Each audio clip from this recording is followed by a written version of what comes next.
যে যারা এই নতুন বাংলাদেশে এসে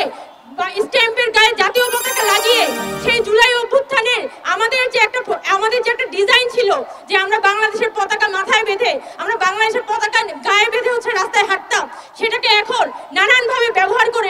নিজের যে এজেন্ডা সেগুলো বাস্তবায়নের চেষ্টা করছে। এবং পুরো ভিডিও ফুটেজগুলোতে খুব স্পষ্টভাবে দেখা যাচ্ছিল যে কারা হামলাগুলো করেছে এবং আইন শৃঙ্খলা বাহিনীর ভূমিকা কে ছিল।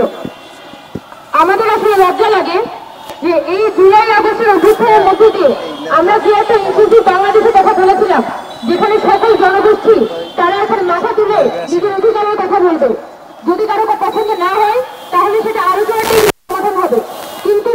এটা খুবই লজ্জাজনক যে আজকে জুলাই অভ্যুত্থানে মাত্র 5 মাসের মাথায় আমরা দেখতে পাচ্ছি যে শেখ হাসিনার আমলে যেভাবে করে ট্যাগিং দিয়ে রাজনীতি হতো, যেভাবে করে অনবরত ছাত্রলীগ তারা হাসপাতালে ভর্তি হয়ে যেত, একই দৃশ্যের পুনরাবৃত্তি হচ্ছে। অথচ গত 15 বছরে কিন্তু আমাদের ইন্টেলিজেন্স ফোর্সের যদি আপনারা অ্যাক্টিভিটি দেখেন, তারা পান থেকে 3 খোঁজের মানুষকে বাসা থেকে তুলে নিয়ে যেত, ফেসবুক অ্যাক্টিভিটি দিয়ে গ্রেফতার করে ফেলতো, প্রত্যেকটা চলাফেরার উপর কিন্তু নজরদারি চলতো। কিন্তু আজকে বাংলাদেশে কিন্তু যা যা পরিস্থিতি, কিন্তু আমাদের গণতন্ত্র কোনো ধরনের অ্যাক্টিভিটি আমরা দেখতে পারি না। আপনারা এই যে ইসরায়েলের সোভারেন্টি তাদের দাবি দাওয়াগুলো যদি আপনারা দেখেন, তারা তো 7 দফা দাবি এখানে প্রেজেন্ট করেছিল এনসিডিবির কাছে, এবং সেই 7 দফা দাবি প্রচন্ড পরিমাণে জাতি বিদ্বেষী দাবি,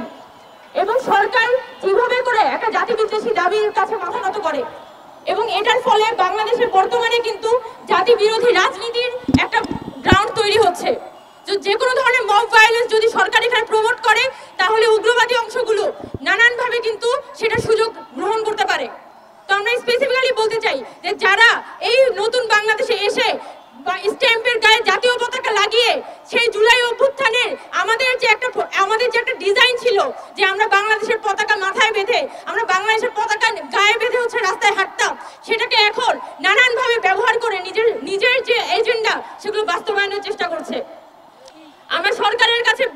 বিশেষভাবে আবেদন জানাই যে আপনারা যদি বাংলাদেশে জাতিগত শান্তি প্রতিষ্ঠা করতে চান, আপনারা যদি আসলেই ইনক্লুসিভ বাংলাদেশ প্রতিষ্ঠা করতে চান, আপনারা যদি আসলেই এই দেশে সংস্কার করতে চান, তাহলে এই ধরনের কোনো এজেন্ডা আপনারা বাস্তবায়ন হতে দিবেন না। আর যারা এই ছাত্রদের উপর, আমাদের রূপায়ণাদের উপর হামলা করেছে, তাদেরকে অবিলম্বে চিহ্নিত করে গ্রেফতার করতে হবে।